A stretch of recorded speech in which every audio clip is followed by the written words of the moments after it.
Of all the forms of fighting known to man, one name strikes fear further into the hearts of those who hear it: bare knuckle. For hundreds of years, the men of Britain have rammed their unprotected fists into each other's bodies to decide who was the hardest of them all.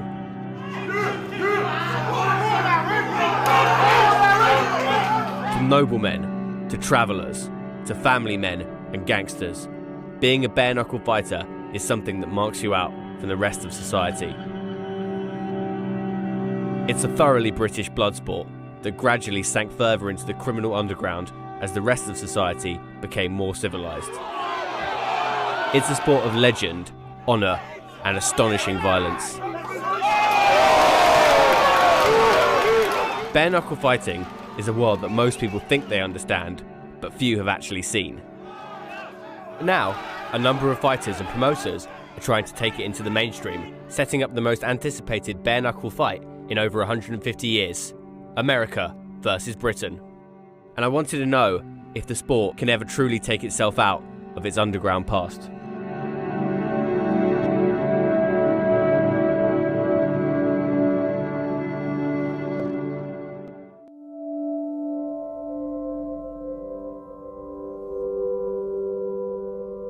The common perception of bare-knuckle fighting is that only Irish travellers and East End hard men still do it. But in actual fact, there's still a thriving underground, and the fighters come from all walks of life. And it originates here in the UK. I'm here in Hinckley, just outside Leicester, to meet Andy Topcliffe. Now, Andy runs a promotion company called Be Bad Promotions, and what he aims to do with that company is to kind of bring bare-knuckle into the mainstream. It's an up-and-coming fight company, and I do it because I love the sport, and I want the sport to grow. Intrigued to know more about the history of bare-knuckle and why now it seems to be on the up, we met at a patriotic pub just outside Leicester. Andy, how's it going? Hey, nice to meet you. Hi, You all right? pal, all right? Yeah. What is the history of bare-knuckle fighting in England and Britain? Bare-knuckle fighting as a sport was absolutely categorically English. It was an English thing. The Europeans feared Englishmen for their fighting ability. It's actually a British heritage, bare-knuckle fighting is. It's where boxing comes from. Certainly in the 18th century, very, very a big sport. Even the royal family, they would want to know who won, you know, if it was a big fight. They were like superstars of today. And how about your own background? How did you get into bare-knuckle? From a very young age, to be honest with you, I was brought up in the travelling community. My hands, they're destroyed basically now. They're deformed because of it. Obviously, in the bare-knuckle world, there has always been quite a lot of input with criminals, do you know what I mean? I wanted to push all of that out. I wanted that gone. I decided to do Be Bad and keep it as a proper sport. I really want to get this regulated and get it mainstream. We started the first UK belt since, way over 100 years. And then I thought, well, one extra step and we'll go for the Atlantic belt, which is a real historic event. I'd always wanted to get, an American to come over. Jason Young, this is the man who I've dreamt of getting over into this country. We were making history with this guy being here. The last time an American was in this country fighting for a belt, against the UK champion, 1863. It's a big deal. Jason had flown into the UK prior to the fight and had surrounded himself with some of the most knowledgeable fighters in the UK, including ex-bare-knuckle champion Paddy Monaghan, famous for his friendship with Muhammad Ali. 3 years it's took us to get you here, isn't it? 3 years, but I'm here. Yeah. No excuses. No excuses. I'm here. That's it. And you're going nowhere to run. Prove the boys wrong, innit, eh? Oh, yeah.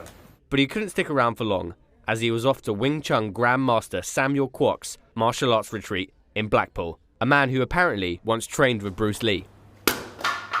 Clearly, Jason was taking this fight very seriously. But whilst my own experiences of fighting are fairly pathetic, I was intrigued to meet a man who'd been fighting since the age of 10, James Gypsy Boy McCrory from Newcastle, a living legend in the bare-knuckle scene and the man pitted up against Jason Young in the Atlantic title fight. We met him at his local haunt, a 50s-themed diner in the centre of town. So what's good here? Everything is good, but the burgers are huge, like. The reason why I come here is because we bird brings this, yeah? And they just come here and it doesn't sell beer, you know what I mean? So that's the truth, like. Your nickname is Gypsy Boy. Where does that come from? Obviously, I've travelled all over. I've lived in Ireland and worked all over. Is being Irish a big part of your kind of fighting heritage? Yeah. I love Ireland. I love going back there. I love seeing my mum. I love it. I love spending time with my family, honestly. I love sitting on the settee, like there, cuddle, watching TV, me, big softy. I love my family. You know, loads of people they treat me, get full of rides and all that crap, but I just prefer to get full of Guinness and full of food, you know. It's a much more fun way of doing it. Aye. My days of being a model are well gone, so don't worry about the six-pack anymore, me, you know what I'm saying? You got the keg? That's it, I've got a full keg and all. James, a self-professed softie and family man, invited us to his house to meet his charming and long-suffering girlfriend, Leanne. I love being even sort of part, you know, I'm Jack the lad, but then I don't know when my bread's buttered, you know what I mean, and I've got a good girl and she's put up with a lot. Hopefully, one day, I'll marry her, like, you know. What does she do? Drives me fucking bonkers, mate. Are it toots? Just how it in, lads? Yeah. Hey, how's it going? How's life? Just want a cuppa? Well, actually, I'm fine. Me and James are very, very different. Like, you couldn't get two people more different in regards to what we're like, how we've lived our lives, choices we've made. How do you feel about him being considered like a legend? I find it funny because it's James. He gets fan mail now, which is quite funny. The person you see on like the fights on YouTube, that's not him. Like, I know it is, but that's not the person I know. I don't like it, to be honest with you. When you come back from the Dave Radford fight, his face was really bad. There was blood on me pillow. Like, I cleaned him the next morning. That's what's more bothered about. Try to wash the duvet twice. There was blood over the pillowcase. Like, it was just awful. It's not just about him having a fight, it's the effect that it can have on us in regards as a couple. Build up to certain fights. He's like a time bomb. Last summer I had a bit of a bad time and I thought, you know, this is not working. I'm away. But I've never seen anybody fight as much as what he did to get me back.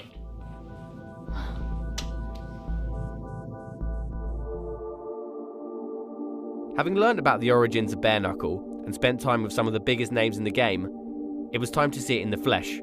BBAB was holding an event in Colwyn Bay, North Wales. The first fight between a pair of seemingly well-matched middleweights was over in seconds. The second and last fight of the night was something that will stay with me forever. Seth Jones, a 46-year-old local solicitor and lunatic known as the Bangor Hammer, took on a man 20 years younger than himself, only to go the distance in a fight that was as controversial as it was thrilling.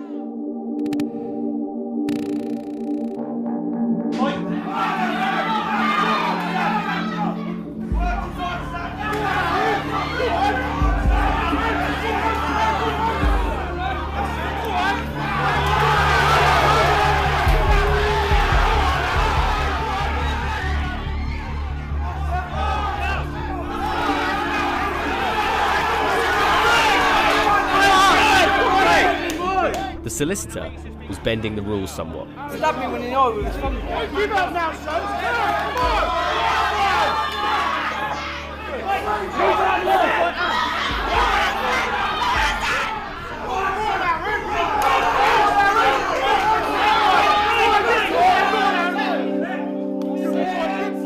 After what seemed like hours, they called it a draw. It seemed odd to see so much blood in what was supposedly a stalemate, but I couldn't call a winner either.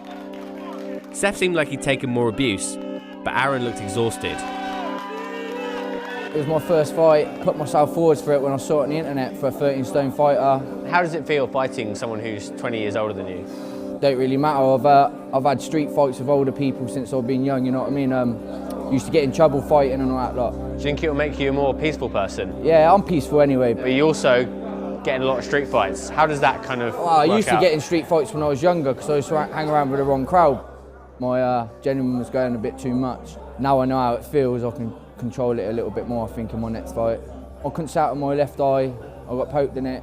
But I think, yeah, it's a good result from both of us. I'm chuffed with it. And how do you feel right now? Buzzing. Do you think you'll feel worse tomorrow morning? You know what I mean? I've had worse than this. Yeah. Yeah. How does it feel fighting guys who are, considerably younger than you? Half my age. Half your age? That's just the nature of bare knuckle boxing. You know, I fought guys older than myself. I don't mind fighting younger guys, I don't mind. I just like fighting.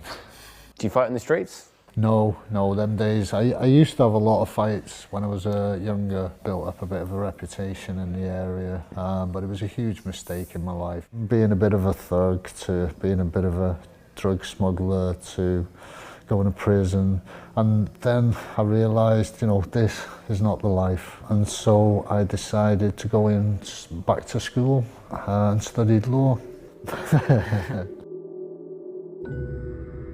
In the time I'd spent in the world of bare knuckle so far, I began to realise that the sport had a kind of gravitational pull for lost souls.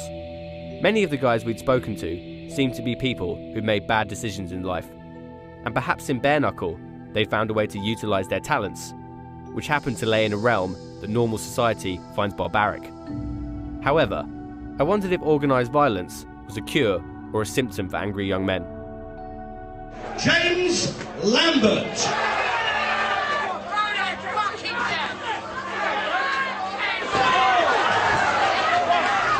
Hello friends, it's James, the author of Be Happy in 24 Hours. I used to be a very unhappy person, very violent person, bare knuckle fighter, bouncer and unlicensed boxer. And these are some of the tips and strategies that helped me change my life and literally become the happy person I am today, helping society and being the happy coach. Retiring from the sport undefeated, James Lambert had taken a complete U-turn from his life of violence and reinvented himself as a lifestyle and fitness coach, calling himself Mr. Happy. How long have you lived here? Crikey, what has it been now? I think it's coming up to 2 years. We basically moved here for the peace and quiet, and as you know, it's you can see for yourself, it's cul-de-sac. It's very peaceful. We've got super neighbours. Did you want one sugar, my friend? So, were you always a fighter? There was always this fascination with fighting. I was an unhappy, angry, violent person. I went out into the world and lo and behold, I found other angry, violent, scared young men. You know, somebody would catch my eye, I would catch theirs, and a fight would ensue. It was that ridiculous. Can you remember your first bare knuckle fight? Of course. Mixed emotions even to this day because I was terrified. I used fear as a form of energy, transmuted that into positive energy that drove me into my victories.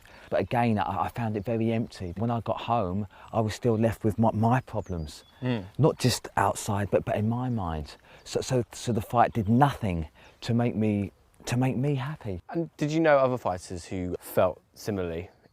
Well, you see, this is the thing, it's never spoken about, certainly not within that world where emotion is immediately and very directly equated with weakness. A leopard can change his spots, and that's very important because I hear it a lot, and it's a mind virus, and we accept things because they're said. They're not always true. We have to examine this. And so I want you may be a parent and your son or daughter could be going through difficulties. Never give up on them. Never give up on them. Your brother, your son, your friend could be an alcoholic, a drug addict. Never give up on them. People have the power to change inherently in them. I've done it myself. Even when you win, there was great pain. You know, my ribs could have been fractured or broken, always cuts to the face. But worse than that was the mental trauma. It was realising again what I had done, the person that I was becoming, and that really did affect me mentally. I think now looking back, I became depressed. I suppose there were thoughts of self-harm maybe, thoughts of actually, if this is it, I don't actually want to be, I don't want any part of this.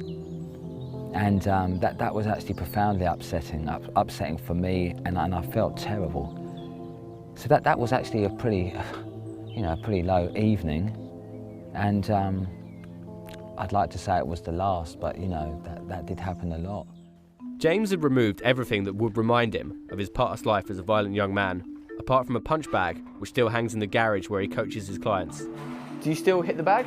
Actually, I've personally chosen not to. I suppose it's about 2 years ago when I decided to fully refrain from fighting, and for me that's violence in word, thought and deed. So for me, at this current point in my life. I'm open to change. It might change next week. You know, other people can keep it controlled. I fear that the anger wouldn't just stay here, and again it would leak into other aspects of my life. So I've just made a personal decision to not hit anything, if you like, for a while. And so far I've been good to my word. Meeting James is really surprising because here you've got a guy who's in the bare knuckle game for years and came out of it undefeated, yet in some way he feels kind of ashamed, and he will admit that he is haunted by his past. And looking at what he does now, it seems that his entire life is this kind of struggle to put that to bed. And he does seem to be winning that struggle, admirably so. And the Mr. Happy thing, I guess, is a way of him keeping that down. But behind that Mr. Happy persona, you do see flashes of the old James, this kind of machine that used to render men unconscious, as he said. But he will be the first to admit that. And he says that, you know, he hasn't conquered his demons yet. Now, in this kind of suburban life, perhaps he's fighting his biggest battle of all. The first UK versus US bare knuckle fight in over 150 years is just days away. So we've come back to Newcastle to see James McCrory, who's in the middle of his training preparations.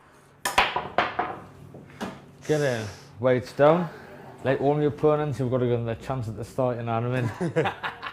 So when you're coming out, are there any kind of like routines? Newcastle means a lot to us, and Ireland does, and we wear Newcastle top and my Irish shorts. Bastard. Where would you like to see the sport going? Maybe 10, 15 years time, you know, it'll be hitting big arenas, you know, but I'll be, well, maybe, I may not. If the money comes good, I'll look after myself, I might still be fighting in 15 years time. It's all about the pressure, like. It's all about the pressure, boys.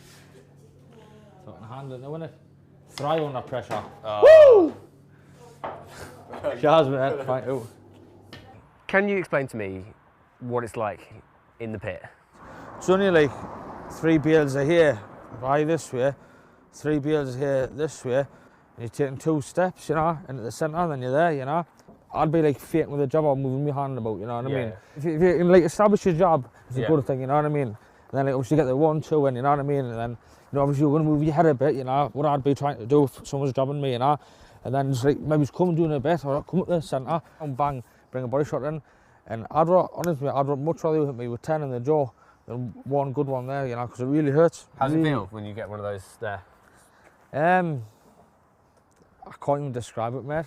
It's the worst feeling in the world when you can't breathe and you've got a gum shield in your mouth. You try to spit the gum shield out, but you can't because you can't get your breath to get the power out of your lungs to spit it out. You're going red, you're starting to see little fucking stars. Then you're going lower and lower and lower to the ground. It's horrible. It's horrible. And eventually your hands will drop and then boom. Yeah. Good night, you know what I mean? And if I wanted to knock you out and I'm looking for the chin about here, right? You haven't brought your 14-pound hammer here, mate. So you're all fucking out of luck.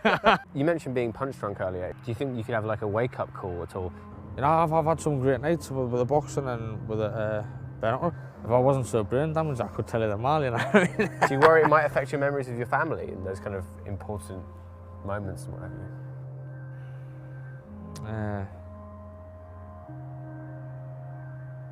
Well, it probably already has, you know. I mean, I can remember the day that my dad died. I can remember it all, every single second of it. But I can't remember much otherwise, like. Could get hit by a bus, you know, and I wouldn't have any memories at all, so it's just a risk you've got to take, isn't it? That's why the tattoos on my back, you know. McCrory is a Catholic cross, the shamrock in for my dad, and no fear. You haven't got to be scared of nothing in life, man. You just go for it, whatever happens, happens. There's a lot more better fighters than us out there, you know, but the difference, I've got the balls to fucking, I don't just talk about it, you know. If I say I'll train for a fight, I'll train for a fight, doesn't matter where I go. I don't think Leon and my mother realise just how big of a part of this is in my life, you know. It's fucking great when you can take someone's best digs and you can give them your best and see who comes out better. From spending time with James, what I really began to understand was this idea of heart. I think a lot of us throw it out as like a kind of, just a cliche. But actually, looking at James and the way he conducts his life with this kind of very emotional attitude towards the death of his father and his relationship with his family, and what he does is he managed to channel that and bring it into the ring. He breaks every cliche. I mean, he's not one of these guys who comes around toting his unbeaten record. He knows he's been beaten a few times, and he literally takes it on the chin and accepts that. And maybe he's the perfect fighter because he's fallible. I love fighting. I'm the American that's coming over here across the Atlantic. I mean, it's a big deal. I don't think I'm going to lose. That's not even in my mindset, you know, it's not even an option to me. You know, I've been a fighter my whole life. I feel like I'm the more skilled fighter. I'm the bigger fighter. And I don't really give a damn what anybody says because people are always going to have opinions. People are always going to doubt you. None of that matters. What matters is what happens in that pit when it's me and him. Me and James, I'm very ready to go.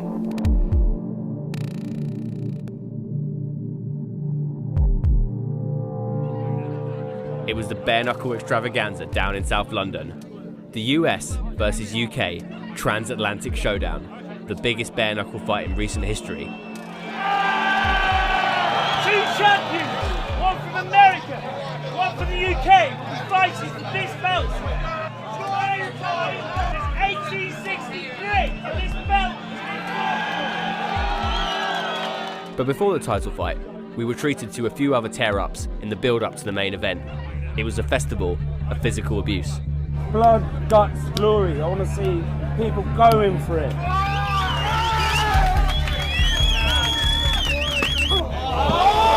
Bare knuckle, it is the ultimate sport. Yeah, ultimate tear-up. Just enjoy seeing getting in there, you know, real punches and no fucking around, you know what I mean? There's no holds barred, more or less, you know. They really go for it. Violence and plenty of chance of getting badly hurt.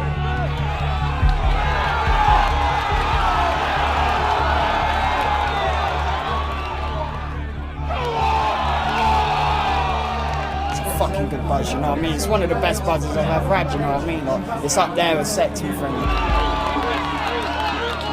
England is the home of bare knuckle. I think the British, it's in the blood.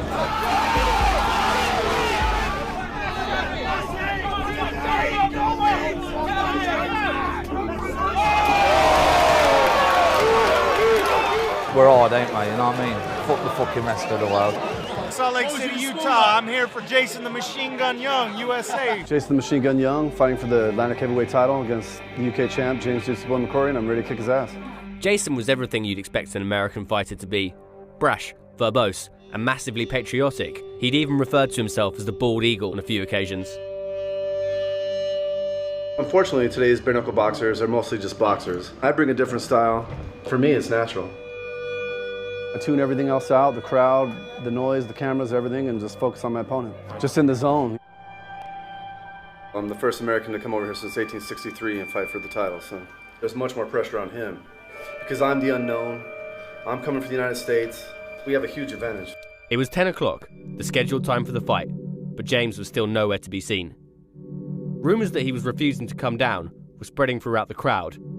Some said he was in a cab on his way from Newcastle, others said he bottled it. This didn't sound like the James I knew, but time was ticking on, and the success of the night depended on his appearance. Jason, who'd been in training for weeks, had become increasingly agitated. Well, I don't know what happened. He got stuck up in Newcastle. I mean, we've known about this fight for a very long time. I came all the way from America. If I was back in America, I'd have 100 friends who would come get me immediately and bring my ass down here. So I basically just told him, you know, get down here. Seems like there's a lot of excuses with today's fighters. Back in the day, somebody calls somebody out and, you know, if you're going to be disrespectful, you got to back it up. People were beginning to lose hope and headed towards the exit. It was looking likely that history wouldn't be made tonight.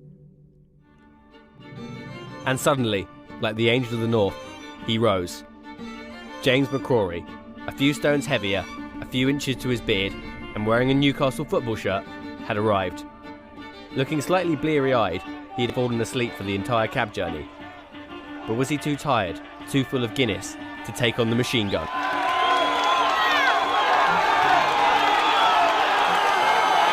After weeks of build-up, training, mind games, and the threat of one of them not even turning up, the Atlantic title fight was about to start. We were here, on the edge of history. America versus the UK, toe-to-toe, bare knuckle.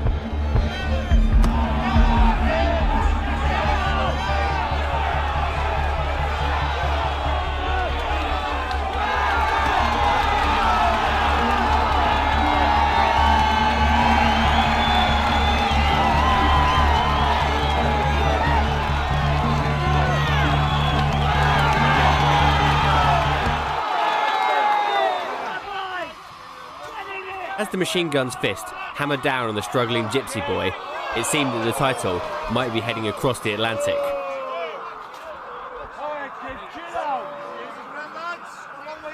But McCrory had other ideas.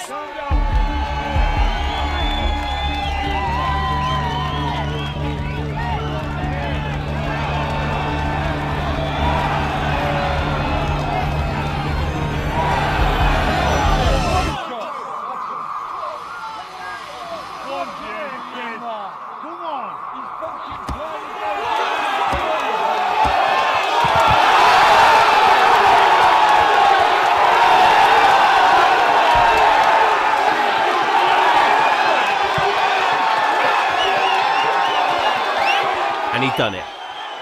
James McCrory had made sure that Britain had won the bare-knuckle bragging rights, and Young and his entourage were on their way back to Utah with their tails between their legs. His victory marked a step into the big time, not just for Andy Topliff's company, but for bare-knuckle as a sport. And perhaps it had moved closer to everyone's dream of it becoming the biggest, nastiest, and most exciting blood sport in the UK.